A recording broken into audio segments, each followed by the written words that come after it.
The modern-day space race sometimes feels more like a battle of billionaires. Between Richard Branson, Elon Musk, and Jeff Bezos, it seems there is no shortage of super-rich men trying to get themselves and their companies into space. Like they do in the world of business, these guys are taking no prisoners and doing whatever it takes to come out ahead, even if it means appealing to the government and fighting one another tooth and nail. This all became very evident recently, when Blue Origin's Jeff Bezos fought a major decision by NASA to reward Elon Musk's SpaceX with one of their biggest contracts yet. Bezos fought as hard as he could, but in the end, it wasn't enough. So, what was this conflict about, and how does it showcase the modern rivalries among space tech companies? It all goes back to early 2021, when NASA made a huge announcement. They declared that they had picked SpaceX to receive a hefty $2.9 billion contract. The contract required that SpaceX build a lunar lander as part of their Artemis mission to send humans back to the moon by the year 2024.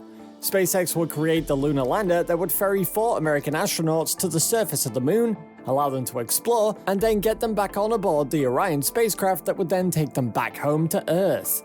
The impressive contract promised SpaceX with their major payday, in exchange for the lunar lander after several serious tests and successful uncrewed flights of the lander. SpaceX was ready for this news, and they're hard at work perfecting their Starship vehicle, which will prove to be perfect for landing astronauts on the moon and get them back on board their ship safely. Starship is SpaceX's prized possession. It's long been the apple of Elon Musk's eye, and is considered the future of space travel by many. There's no doubt that SpaceX plans to use Starship to fulfill their end of the bargain with NASA. The selection of SpaceX by NASA was huge and was a massive slap in the face to the space tech competition, most especially Jeff Bezos' Blue Origin. Blue Origin was hoping to land the deal with NASA, along with aerospace company Dynetics. The news was devastating for the both of them. It was made even worse by the fact that it was expected NASA would pick 2 companies for the project, but in the end, they only chose one: SpaceX. You can bet Bezos was furious. In fact, Jeff Bezos was so furious about the snub that he did what any crafty businessman would do. He publicly protested the move and went straight to the government to make his grievances known. Blue Origin and Bezos alleged that NASA's choice of SpaceX was unfair, and happened after the space agency moved the goalposts at the last minute and endangered a 2024 timeline for the mission. While some people thought the complaint might fall on deaf ears, it actually produced a result rather quickly. Just weeks after NASA's selection of SpaceX for the lunar lander, the Government Accountability Office, which handles all bidding disputes, suspended work on SpaceX's contract.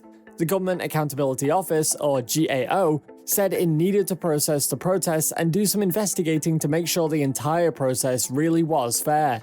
You can only imagine how much of a monkey wrench this system was to SpaceX's plans. The surprise move by GAO meant that SpaceX wasn't going to receive its first chunk of the $2.9 billion payment, and that any other talks or plans were immediately halted. What was SpaceX to do? Were they supposed to just keep on working on Starship with the assumption that NASA would still select them for the lunar landing? Should they have fought back and called upon their vast legal team to put up a fight? Or should they stay silent and let the process work itself out? In the end, Musk and his company kept their mouths shut and hoped that everything would work out in their favor. But that didn't stop Jeff Bezos from pressing ahead with his protest. It also didn't stop him from actually attempting to sweeten the pot for NASA and the federal government. He wanted the SpaceX contract to fail, and he was willing to do anything he could to make that happen, including using a real-time sales tactic that had worked for numerous companies before. He offered the government a deal. As the GAO underwent its investigation and decided if the SpaceX contract was above the board and ethical, Bezos came forward with a discount bigger than any he'd find at Amazon. Bezos said that he would give NASA at least $2 billion as a discount if they gave Blue Origin the lucrative lunar lander contract that they initially granted to SpaceX.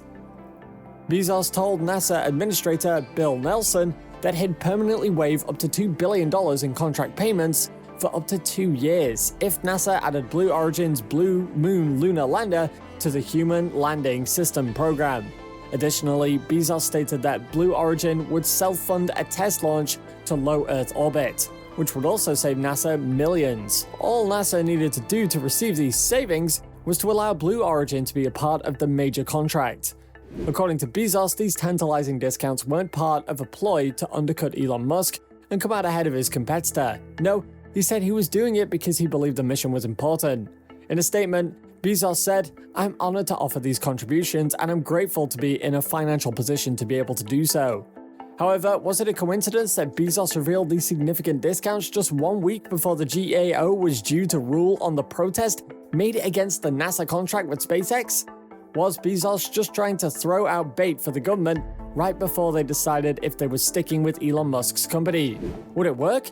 Bezos really was offering a lot of money. In the end, Bezos' protests and savory savings weren't enough. The Government Accountability Office eventually denied the protests from Bezos and Blue Origin and ruled that it would indeed move forward with their lunar lander contract with SpaceX and only SpaceX. In an official statement, the GAO said that NASA did not violate procurement law or regulation when it decided to make only one award.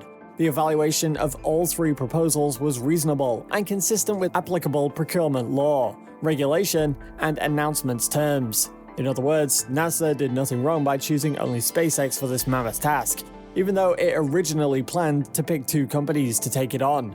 Simply put, Blue Origin, Dynetics, and anyone by SpaceX was out of luck. Disappointed, Blue Origin released a statement saying that they believed there were fundamental issues with NASA's decision, but the GAO wasn't able to address them due to their limited jurisdiction. We'll continue to advocate for 2 immediate providers as we believe it is the right solution, Blue Origin continued. The human landing system needs to have competition now, instead of later. That's the best solution for NASA and the best solution for our country. Despite that confident, steadfast statement, Blue Origin knew they had lost the war and that SpaceX will most certainly be the only company creating a lunar lander for NASA. And how did Elon Musk respond to the GAO's rulings that affirmed NASA's commitment to working with solely SpaceX? He released a single tweet consisting of a flexing arm emoji. The GAO ruling was yet another huge victory of SpaceX, a company that had seen quite a few huge victories. It was a massive blow to Blue Origin and other space tech companies, but it wasn't the final battle between these 2 businesses. Just weeks before the GAO decision, both Richard Branson and Jeff Bezos literally flew into space on their company's high-tech space travel creations. While their flights weren't the same as the NASA contract, they once again confirmed that the modern-day space race was alive, well, and thriving. These flights also confirmed that the race to space among these flamboyant billionaires wasn't slowing down anytime soon. While Musk was flexing his muscles via a government contract, Bezos and Branson were flexing theirs by quite literally putting their money where their mouths were and flying into space before him. Now that NASA has just one partner to create their lunar landing vehicle, all eyes are set on what comes next between these battling billionaires. It seems that the next step in their epic war to conquer the stars will involve sending people into the stars. Branson's done it, Bezos has done it. When will Musk himself be launched into space? And which company will be the first to send everyday citizens out of the atmosphere? Just because NASA has decided to stick with SpaceX on the lunar landing contract, it doesn't mean that they will always be the runaway leader. No, if anything, the fight over this government contract has only fired up the competition and raised the stakes even more.